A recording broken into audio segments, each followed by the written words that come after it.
India TV YouTube channel को subscribe करें और बेल आइकन दबाएं। बंगाल के चुनावी घमासान में आज बड़ी हलचल है। बीजेपी ने बंगाल में 60 उम्मीदवारों की लिस्ट फाइनल कर ली है। पीएम मोदी के नेतृत्व में बीजेपी केंद्रीय चुनाव समिति की 2.5 घंटे तक चली बैठक में 60 उम्मीदवारों के नाम पर मुहर लग गई है। लिस्ट का ऐलान जल्द ही कर दिया जाएगा। हालांकि आज होने वाली बीजेपी केंद्रीय चुनाव समिति की बैठक रद्द हो गई है। कल की बैठक में शुभेंदु अधिकारी ने एक बार फिर नंदीग्राम से ममता बनर्जी के खिलाफ चुनाव लड़ने की इच्छा जताई थी। बीजेपी की प्लानिंग ममता को दो मोर्चे पर घेरने की है। ममता बनर्जी की परंपरागत सीट भवानीपुर से बाबुल सुप्रियो ने लड़ने की इच्छा जताई है, तो नंदीग्राम से शुभेंदु अधिकारी ममता बनर्जी के खिलाफ चुनाव लड़ना चाहते हैं। बीजेपी की तैयारी पूरी है तो टीएमसी भी रेडी है। ममता बनर्जी के घर आज टीएमसी चुनाव समिति की बैठक है। आज टीएमसी सभी 294 उम्मीदवारों का ऐलान कर सकती है। खबर यह आ रही है कि ममता बनर्जी भवानीपुर के साथ ही नंदीग्राम से भी चुनाव लड़ सकती हैं। बीजेपी की चुनाव समिति की बैठक में और क्या क्या हुआ, इंडिया टीवी संवाददाता आनंद प्रकाश पांडे ने बीजेपी के बंगाल प्रभारी कैलाश विजयवर्गीय से एक्सक्लूसिव बात की। पश्चिम बंगाल बीजेपी के प्रभारी और महासचिव कैलाश विजयवर्गीय हमारे साथ हैं। सर, ममता बनर्जी को कैसे घेरेंगे? कैसे आप लोग 10 साल जो ममता बनर्जी का राज रहा है उसको कैसे खत्म करेंगे? देखिए, ममता जी के खिलाफ उनकी सरकार ने जिस प्रकार के कारनामे किए हैं, चाहे वो सिंडिकेट राज हो, चाहे टोलाबाजी हो, चाहे कोल माफिया हो, चाहे गोल्ड माफिया हो, चाहे सैंड माफिया हो, चाहे गोरू माफिया, मतलब गाय के माफिया, ये सबको संरक्षण उनके भतीजे ने दिया है। वो पूरे प्रदेश को एक तरीके से अराजकता में लाके खड़ा कर दिया। हिंसा की राजनीति, डेमोक्रेसी वहाँ है ही नहीं। नौकरशाही का राजनीतिकरण और अपराधीकरण दोनों हो गया। उससे जनता में बहुत खिलाफत है ममता जी के खिलाफ।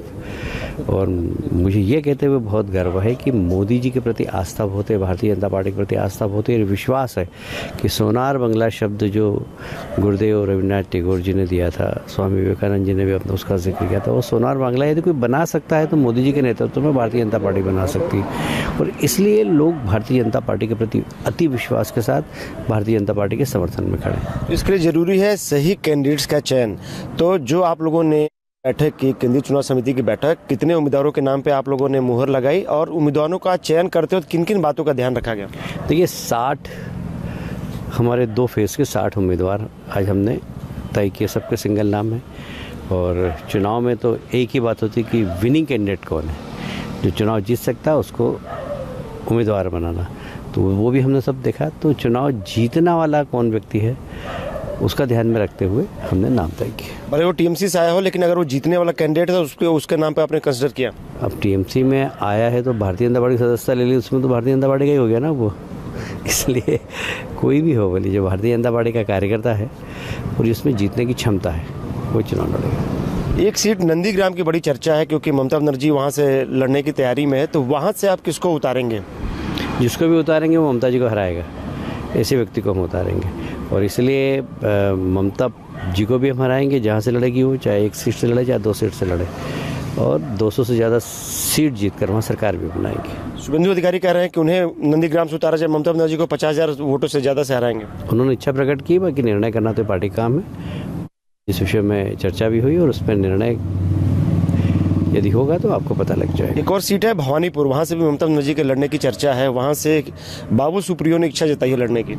हाँ, बाबुल्ला ने कहा है कि मैं लड़ सकता हूँ। बाबुल्ला के अलावा 9 ऐसे और कार्यकर्ता वरिष्ठ जिन्होंने कहा कि हम भी लड़ना चाहते हैं।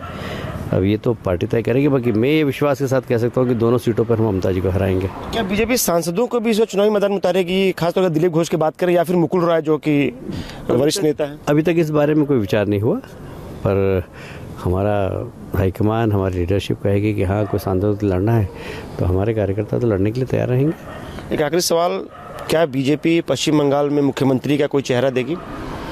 पहले से ही हमने तय कर रखा है कि वहाँ मुख्यमंत्री का चेहरा हम नहीं देंगे। वहाँ कलेक्टिव लीडरशिप है, हमारे यहाँ आंतरिक प्रजातंत्र है।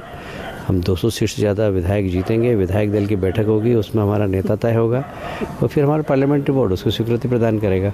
और इसलिए पहले हमारा लक्ष्य है कि हम 200 सीट जीतें। शुक्रिया हमसे बात करने के लिए। कैमरा अनुज के साथ आनंद प्रकाश पांडे, इंडिया टीवी, दिल्ली। बंगाल में टक्कर 294 सीटों पर है, लेकिन सबसे जबरदस्त मुकाबला नंदीग्राम में होने वाला है। एक और ममता बनर्जी ने चुनाव लड़ने का ऐलान किया है, तो दूसरी तरफ शुभेंदु अधिकारी ने कल फिर से कहा बीजेपी जीतेगी। आप चाहते हो कि नंदीग्राम चुनाव लड़े ममता बनर्जी को टक्कर देने के लिए? वो पार्टी डिक्लेयर करेगा, इसमें मेरा कोई पर्सनल ओपिनियन नहीं है, लेकिन नंदीग्राम में भाजपा ही जीतेगा। ये मैं पहले बोला, आज भी बोला, कल भी बोलेगा। दूसरा में पार्टी जीतेगा, पार्टी 50 से ज्यादा वोट से हराएंगे ममता, और भी ज्यादा होगा, और ज्यादा वोट से। ममता बनर्जी और शुभेंदु के बीच नंदीग्राम पर जुबानी वार पलटवार पिछले 2 महीने से जारी है। ममता बनर्जी ने जैसे ही नंदीग्राम से लड़ने का ऐलान किया, शुभेंदु अधिकारी ने यह दावा कर दिया कि ममता बनर्जी को 50,000 वोट से हराएंगे। আর নন্দীগ্রামের সিটে আমি কারোর নাম এখনই বলছি না, পরে বলবো, বাট আমি মনে করি নন্দীগ্রাম সিটে ভালো মানুষ দেব, যিনি সত্যি আপনাদের কাছে পড়ে থাকে, যিনি কাজ করবেন। আর নন্দীগ্রাম সিট এমনিতে এটা জেনারেল সিট, কাজেই কোনো অসুবিধা নেই। এমনকি আমি যদি নন্দীগ্রামে দাঁড়াই কেমন হয়?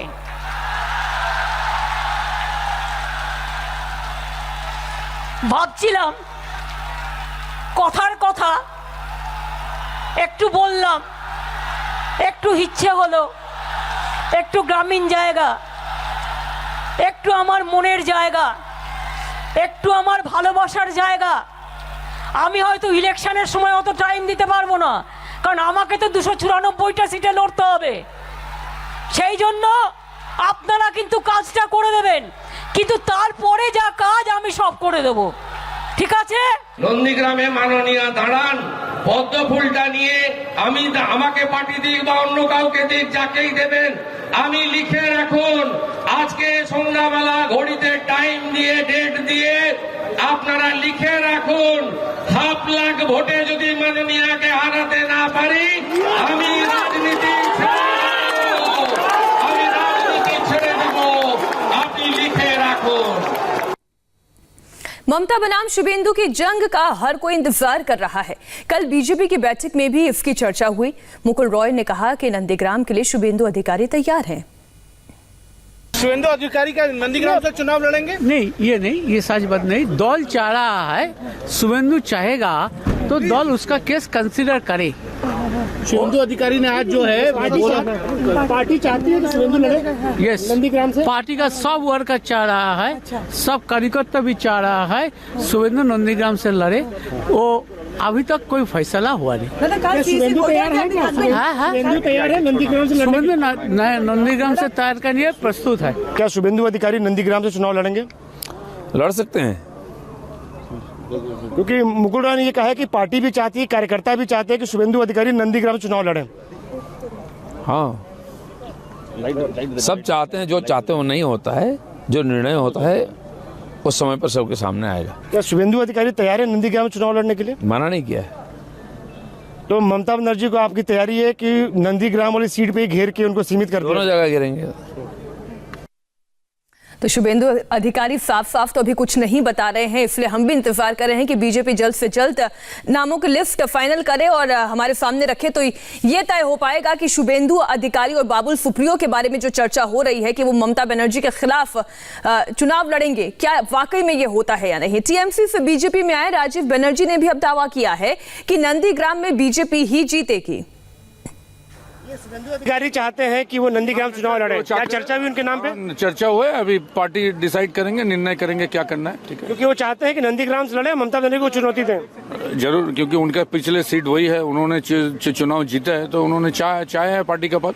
अभी पार्टी निर्णय करेंगे क्या करना है। ममता को घेरने की रणनीति आप लोगों ने पूरी बनाई है? वो तो देखिए, वो तो प्रेस को हम लोग बोलेंगे नहीं क्या रणनीति है, वो तो आप लोगों को जैसा बाद में पता लगेगा सब कुछ। लेकिन अगर ममता बनर्जी नंदीग्राम से लड़ती है तो आपको लगता है कि वो हारेंगे या जीतेंगे? बीजेपी जीतेंगे। उनका हालत क्या हो गया है, उनको अब हर जगह पर प्रधानमंत्री जी दिखाई दे रहे हैं, तो ये उनके लिए उनके चेहरे पर जो माथे पर जो डर दिखता है ना, इससे बंगाल की जनता को खुशी मिल रही है कि डर ममता बनर्जी के माथे पर शिकन और डर दिखाई दे रहा है भारतीय जनता पार्टी, ये डर बहुत अच्छा है। और इस वक्त दिल्ली से हमारे साथ हमारे सहयोगी देवेंद्र पराशर जुड़े हुए हैं। देवेंद्र, सबसे पहले तो आप ये क्लैरिटी दे दें कि ममता बनर्जी के खिलाफ चुनाव लड़ने की मंशा कौन कौन रख रहा है? शुभेंदु अधिकारी, बाबुल सुप्रियो, दोनों का नाम चल रहा है?